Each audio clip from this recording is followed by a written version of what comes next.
Entonces, hermanos, yo creo que todos estamos convencidos de que cuando Dios llega a nuestra vida, Dios llega para hacer cambios a nuestra vida. Amén. Y cambios que la van a transformar. Y cambios que nos van a llevar a diferentes transiciones. La transición es definida por la Real Academia Española como la acción y efecto de pasar de un modo de ser o estar a otro distinto. Las transiciones forman parte inseparable, hermanos, de la vida de los individuos. Las transiciones forman parte inseparable no solamente de la vida de individuos, sino también de la vida de comunidades enteras. Y es por ello que en esta hora, hermanos, vamos a escuchar algunos consejos ante las transiciones. El apóstol Pablo escribe en Romanos 15:4 que las cosas que se escribieron antes para nuestra enseñanza se escribieron. Entonces nosotros vamos a encontrar en la Biblia, en muchas ocasiones, al pueblo de Dios, a Israel, que el pueblo de Israel se encontró en procesos de transición. Y una de las transiciones más importantes que vivió el pueblo de Israel fue la conquista de la tierra prometida.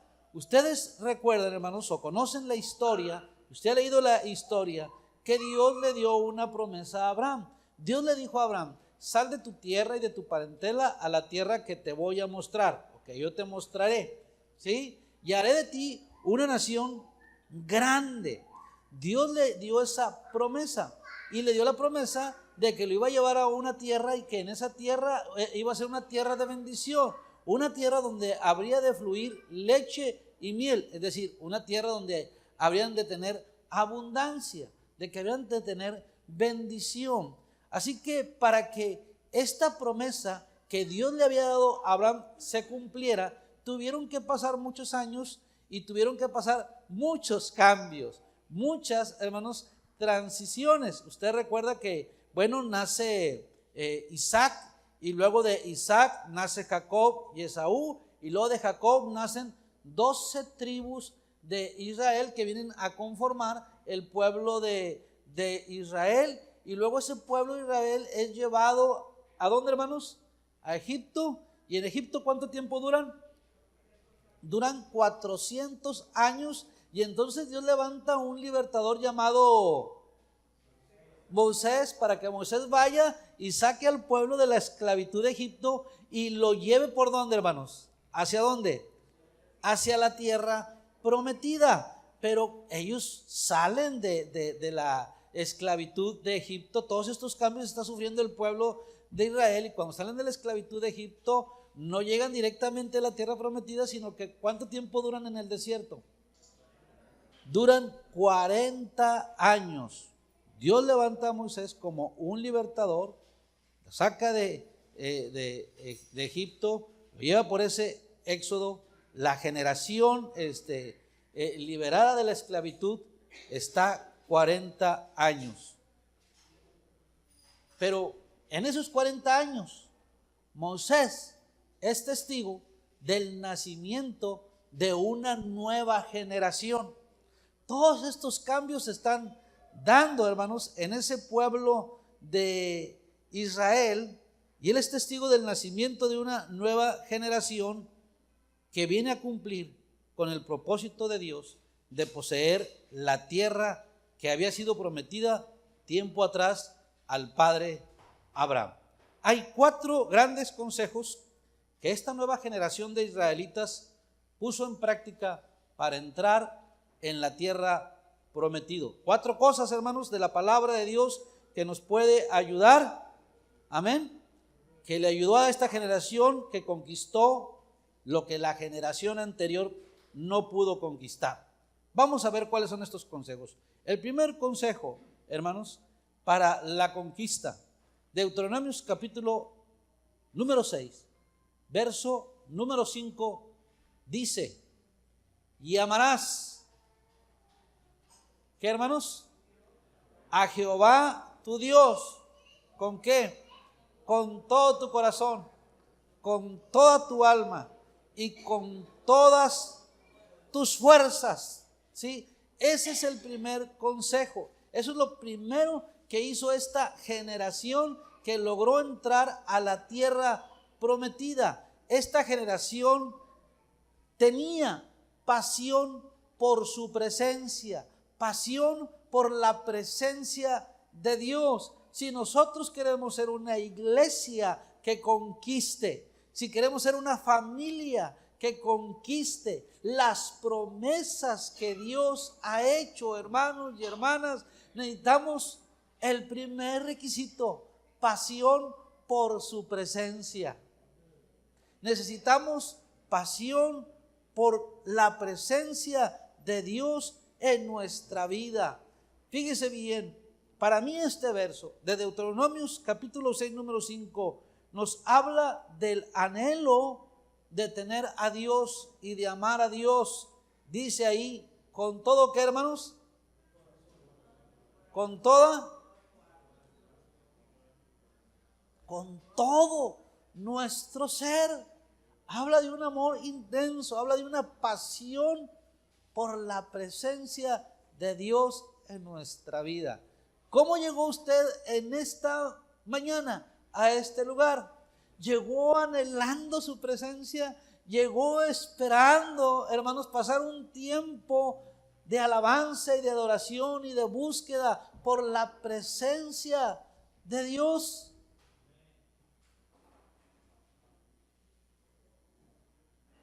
Qué importante es eso, ¿sí? Deuteronomio significa segunda ley. Y algo que la nueva generación de Israel había escuchado durante su peregrinaje en el desierto, seguramente por oídos o pláticas de los papás, porque ellos les contaban las cosas de Dios, lo que Dios había hecho desde que ellos fueron libres de la esclavitud de Egipto y cómo el Señor los sacó, hermanos, de una forma extraordinaria, con prodigios, y los sacó con señales. Esta generación había escuchado todo eso. Y en el libro de Deuteronomio, hermanos, está escrito o narra específicamente en la instrucción de la ley de Dios para la nueva generación. Y habla de los mandamientos antes de comenzar la batalla, antes de introducirse a la tierra que Dios les había prometido, y que no iba a ser a través del liderazgo de Moisés, iba a ser a través de ¿cuál liderazgo? A través del liderazgo de Josué. Antes de eso, Dios habla con Josué y le dice: mira que te mando que te esfuerces y seas valiente. ¿Vamos bien, hermanos? Pero el 8, nunca se apartará de tu boca, ¿qué? Este libro de la ley. Nunca se apartará de tu boca este libro de la ley. Josué era más joven que Moisés y había escuchado las historias del pueblo de Dios. La nueva generación que le toca ahora liderar a Josué había escuchado las maravillas y los milagros del Señor, y lo que nosotros podemos observar, amados hermanos, en la historia del pueblo de Israel es que Dios no dejó de mostrar su presencia. Amén. No dejó de mostrar su grandeza. Nuestro Dios es un Dios grande, es un Dios poderoso. Cuando usted está pasando por un tiempo de cambio y ese cambio le está doliendo, porque los cambios a veces duelen, cuando usted está pasando por un momento de transición y se está introduciendo algo que probablemente para usted sea desconocido, hermano y hermana, tenemos que recordar que el Dios en el que hemos creído es un Dios grande. Cuando usted tenga un problema, cuando usted esté pasando por un momento de crisis, nosotros muchas veces cuando oramos por esa situación que nos está preocupando, hermanos, Oramos diciéndole al Señor, Señor, te pido por favor que quites de mí esta preocupación, o que quites de mí este dolor, o que quites de mí esta tristeza, o que me ayudes, Señor, a cambiar en esta situación que me está dando problemas, en lugar de centrarnos en lo que Dios es. Y es importante ese aspecto de pedirle al Señor. Pero cuando usted dice, Señor, te doy gracias, porque yo creo en un Dios que es todopoderoso. Amén. Que un Dios que abrió el mar, hizo que los israelitas pasaran en seco. Un Dios que abrió el Jordán. Un Dios que abrió las plagas. Un Dios que derribó ejércitos. Un Dios que tiene poder sobre los efectos de la naturaleza. Señor, te doy gracias porque tú eres un Dios que no cambia. Tú eres el mismo ayer y hoy y por los siglos. Y cuando usted se empieza a centrar en lo que Dios es, entonces empieza a dar cuenta que esa preocupación o ese problema es pequeñito delante de lo que es Dios. Amén, hermanos. Y entonces su sentimiento y su razonamiento empieza a cambiar. Amén. Cuando el pueblo iba a conquistar, la primera vez enviaron a 12. Y de los 12, 10 se centraron en el problema. Había gigantes en ese lugar. Y decían, nosotros somos como langostas y nos van a aplastar. Pero había 2 que se centraron en el Dios grande y poderoso, en las promesas que Dios había dado. Y estuvieron dispuestos a ir en ese momento, pero no fueron. Pero ahora le tocaba a uno de esos 2 llamado Josué. Y el otro, ¿cómo se llamaba, hermanos? Caleb. Y bueno, Caleb es otra historia también tremenda, ¿sí? De un hombre, de hombres que tenían pasión por la presencia y que estuvieron dispuestos, por la presencia de Dios, y que estuvieron dispuestos a seguir los mandamientos del Señor. Lo mismo sucede hoy en día. Antes de que Dios nos llame a la actividad, antes de que Dios nos llame a grandes proyectos, antes de que Dios nos llame a grandes sueños, y seguramente que ustedes tienen aquí grandes proyectos y grandes sueños y una visión de trabajo, pero en medio de todo la visión que Dios ha dado a esta iglesia de la promesa, en medio de las promesas que Dios ha dado a la promesa, hermanos, tenemos que recordar que Dios nos llama a amarlo con todo nuestro corazón. Dios nos llama a amarlo con toda nuestra alma. Dios nos llama a amarlo con todas nuestras fuerzas. Y en otro pasaje de la Escritura dice que inclusive con toda nuestra mente. ¿Sí? Amar al Señor. Es triste, hermanos, ver cuántos cristianos están apasionados por la obra del Señor y se olvidan de la comunión de Dios, del Señor, de la obra. Así que, qué bueno, enganchémonos con los planes de Dios. Eso es excelente. Amén. Enganchémonos con proyectos, con actividades, pero no descuidemos lo más importante. ¿Qué es lo más importante, hermanos? Nuestra relación con Él. Tenemos que seguir manteniendo la pasión por la presencia de Dios. Amén. La pasión por escuchar la palabra de Dios. La pasión por obedecer la palabra de Dios, porque de nuestra relación con Él es de donde van a surgir nuestras fuerzas. La palabra de Dios dice bien claro que debemos permanecer en Él. El Señor Jesucristo dice, permaneced en mí, Juan capítulo 15, versos del 4 al 5, y yo en vosotros, como el pámpano no puede llevar fruto por sí mismo si no permanece en la vid, así tampoco vosotros si no permanecéis en mí. Yo soy la vid, vosotros los pámpanos. El que permanece en mí y yo en él, este lleva mucho fruto, porque separados de mí. Entonces, una de las claves para la conquista de esos sueños, de esos proyectos, de esas iniciativas, es la permanencia en la presencia de Dios. Siempre, hermano y hermana, permanezca en la presencia de Dios. ¿Por qué? Porque seguramente van a venir batallas, seguramente van a venir luchas, van a venir momentos de prueba. Pero si nosotros oramos todos los días, si nosotros leemos la Biblia todos los días, si nosotros hacemos programas personales o colectivos de ayuno y oración, de búsqueda de la presencia de Dios, vamos a estar preparados para las batallas que se nos presenten en la vida. Amén. Para los retos, para los desafíos. Número 1, entonces necesitamos pasión. ¿Por qué? Por su presencia. Número 2, necesitamos pasión por la conquista.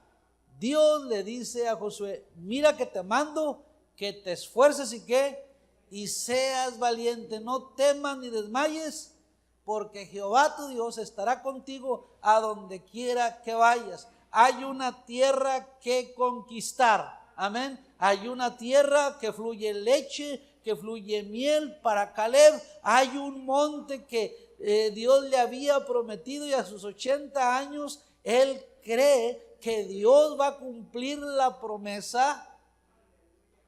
Y aunque tiene 80, dice él que cuando Dios le dio esa promesa tenía 40. Dice, aunque tiene 80, él se siente con la misma fuerza que cuando tenía 40 años. Hay un video que dice: yo tengo 80 años y me siento de 40. Y otro dice: yo tengo 90 años y me siento y no me puedo parar.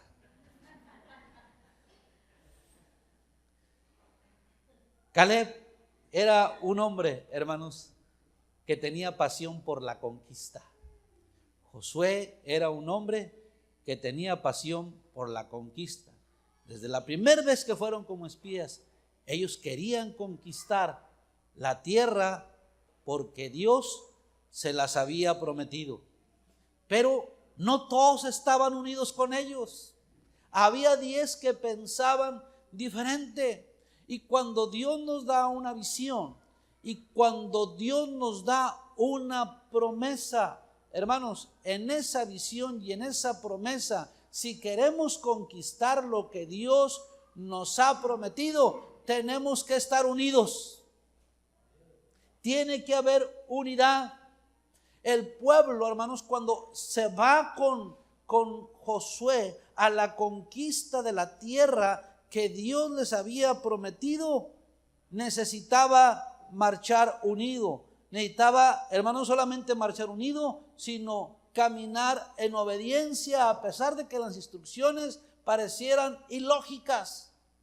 La forma en que entraron, la estrategia militar que usaron, es una estrategia única, porque Dios se las dio.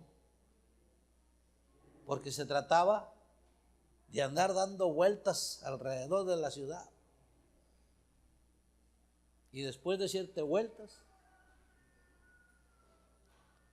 Dios les dio la victoria. Era una estrategia de lo alto, pero el pueblo tenía que estar unido. Amén. Para alcanzar esa visión, tenía que ser obediente y tenía que ser leal. ¿Hace cuánto inició la promesa? ¿Cuáles son los sueños? ¿Cuál es la visión que Dios les ha dado? ¿Cuántos en el camino han desertado? ¿Cuántos cambios, y no me refiero a los pastorales, cuántas transiciones ha tenido que pasar la promesa? Pero Dios ha dado sueño, Dios ha dado visión. Amén. Y se necesita un pueblo unido, obediente y leal. Si la promesa permanece unida, obediente y leal, hermanos, Dios les va a sorprender con grandes cosas, con tremendas cosas. Les va a sorprender Jehová. ¿Sabe? En todo este tiempo, yo no sé cuántos años tiene la promesa, sé que inicia con el pastor Fernando, ¿sí? No sé cuántos años tiene, ¿no? 11 años, pero mi hermana tiene aquí quizás también los detalles y todo, ¿verdad? 11 años. Iniciaron con un sueño, iniciaron con una visión, anhelan un día tener un templo propio, ¿verdad que sí, hermanos? Anhelan que ese templo esté lleno de gente que alabe y que glorifique al Señor. Pero en todos estos 11 años, no quiere decir que el Señor no se haya manifestado. La razón de que ustedes están aquí es porque el Señor en estos 11 años, a pesar de las transiciones, a pesar de los que han permanecido y de los que se han ido, a pesar de los problemas que pueden haber pasado, es porque Dios en esta iglesia ha manifestado su gloria, ha manifestado su poder, ha manifestado el Señor su grandeza, pero muchas veces ante las circunstancias del presente nos olvidamos de todo lo que Dios ha hecho. Y tenemos, amados hermanos, que recordar. Número 3, número 1, pasión por su presencia. Número 2, pasión por la conquista. Amén, hermanos. Tenemos que seguir avanzando. Número 3, necesitamos ser agradecidos y tener memoria de todo lo que Dios ha hecho. Ser agradecidos y tener memoria. Josué 22:10 dice: y llegando a los límites del Jordán, que están en la tierra de Canaán, los hijos de Rubén y los hijos de Gad y la media tribu de Manasés edificaron allí un lugar junto al Jordán, un altar de grande apariencia. Josué 4:1 también nos muestra que el pueblo de Israel cuando cruza el Jordán, después de que cruza el Jordán, lo cruza en el seco, las tribus se erigen 12 piedras. ¿Sí? Estas piedras, ante esas conquistas, iban a servir, hermanos, para dar testimonio de todo lo que Dios había hecho. Cuando levantamos un monumento, estamos reconociendo algo que es importante, amén, algo para nosotros, y no solamente para nosotros, sino para las siguientes generaciones. El pueblo de Israel iba a ver esas piedras, iba a preguntar: ¿por qué están esas piedras ahí? Y entonces ellos iban a contar todas las cosas que Dios había hecho a sus generaciones pasadas. Cómo Dios había mostrado su grandeza, cómo Dios había mostrado su poder. ¿Cuántas cosas, hermano y hermana, ha hecho el Señor en la promesa? ¿Cuántos milagros? Ante esos proyectos, ante esos sueños, ¿cómo ha manifestado el Señor su gloria en este lugar?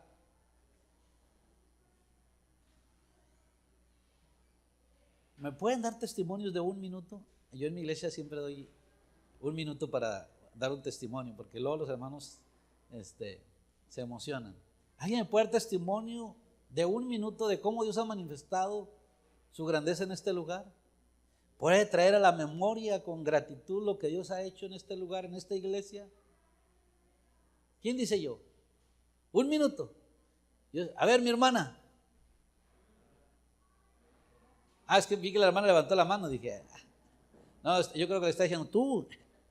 A ver, hermanos, ¿quién dice yo?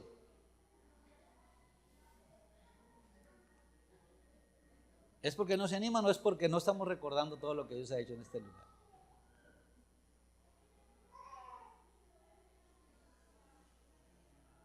Nadie, hermanos.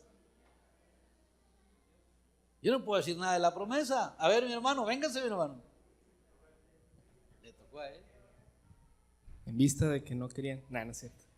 No, bueno, rapidito, yo como testimonio puedo dar que hemos visto a Dios obrando en nuestra familia de una forma muy práctica.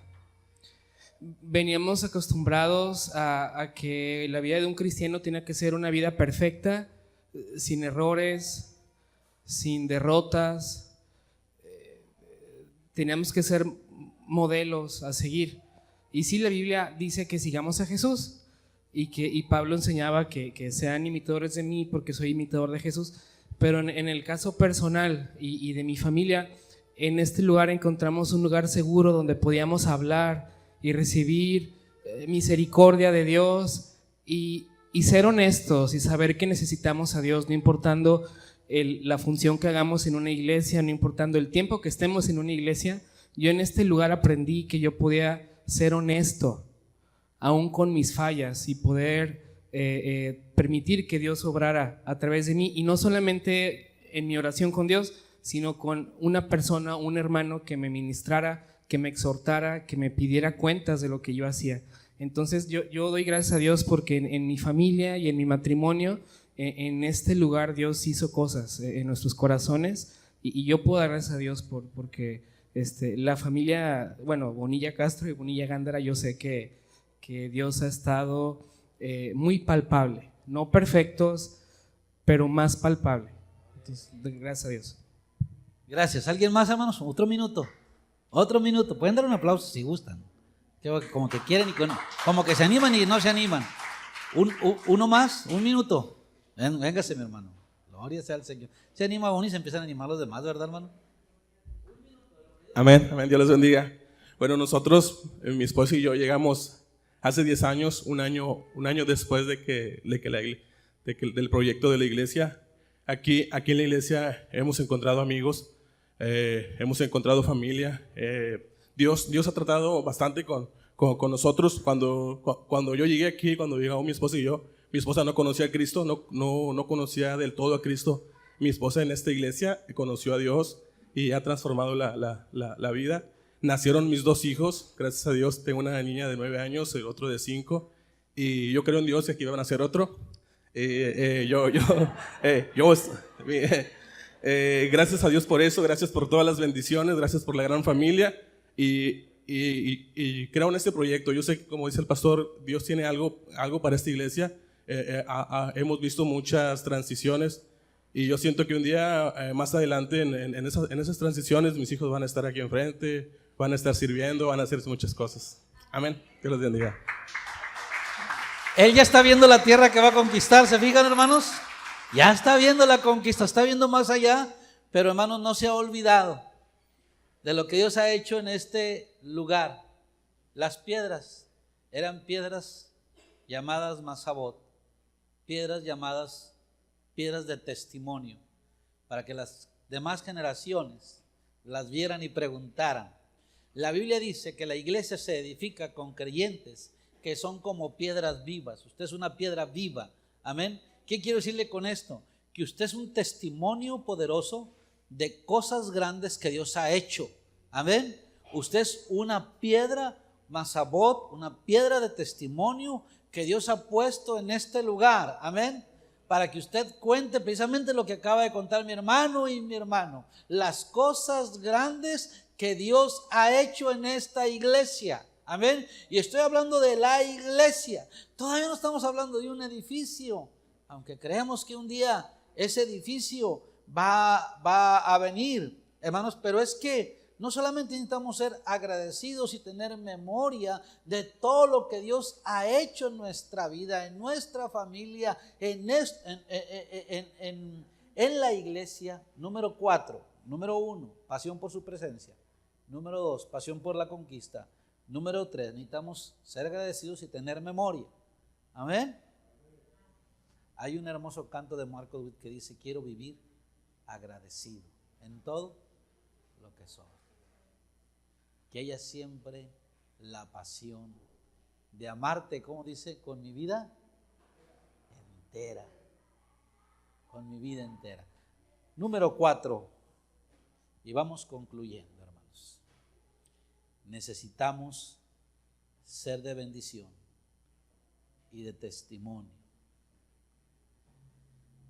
Josué 24:14. Josué 24:14 dice: ahora pues, temed a Jehová y servirle con ¿qué dice? Con integridad y en verdad. Y quitad entre vosotros los dioses a los cuales sirvieron vuestros padres al otro lado del río y en Egipto, y servid a Jehová.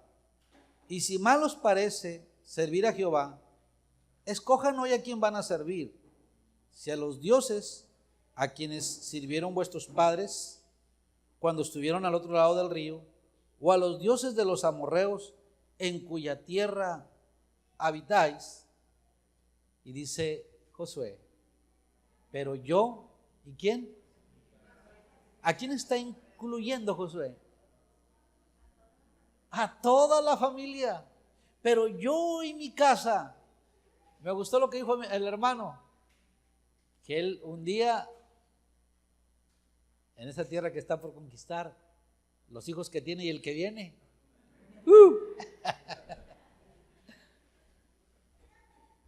ellos dos y los hijos. Amén. Sirviendo. Pero yo y mi casa serviremos ¿a quién, hermanos?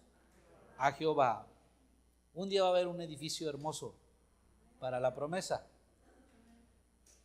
¿Cómo lo va a hacer el Señor? Pues yo no sé. Aunque el propósito de la iglesia no es tener edificios bonitos. El propósito de la iglesia no es tener miembros guapos. Aunque usted puede decir, esta iglesia está llena de miembros guapos. El propósito de la iglesia no es tener los mejores carros. Aunque el Señor, pues, bendíceme con un buen carrito, ¿verdad? El propósito de la iglesia no es ver quién tiene la mayor cantidad de miembros. Aunque Dios obra en gran manera para que esta iglesia tenga muchos miembros. Amén, hermanos. El propósito de la iglesia es ir y hacer discípulos, para que las personas que no conocen a Dios, a ese Dios grande y poderoso que usted conoce, que usted disfruta, lo conozcan. Para que las personas que ya lo conozcan todavía mejor. Amén, hermanos. Dios desea que su iglesia sea el medio de salvación y de vida eterna que Jesucristo ha venido a traer para que llegue al mundo. Amén. Dios quiere usarle en gran manera. La iglesia debe ser el lugar donde las personas se encuentren con la bendición de Dios y con el testimonio de Dios. Usted y yo somos la iglesia del Señor. Necesitamos ser de bendición. Amén, hermanos. Ser de testimonio. La iglesia, hermanos, el testimonio que la iglesia predica es el testimonio de Dios, es la palabra de Dios, es la voluntad de Dios a los hombres. Y este es el testimonio que Dios nos ha dado vida eterna. Y la vida eterna, ¿en quién está? En su Hijo. Y el que tiene al Hijo tiene la vida, y el que no tiene al Hijo de Dios no tiene la vida. Dios nos ayude, hermanos, a cumplir con su propósito. Pero sabe, hermanos, van a seguir pasando transiciones. Cuando usted se levanta a servir al Señor, y cuando usted quiere servir al Señor con su familia, va a haber pruebas, va a haber luchas definitivamente, ¿sí? Va a haber momentos difíciles, pero Dios va a manifestar su gloria y su poder en usted. Y Dios va a manifestar su gloria y su poder en esta iglesia.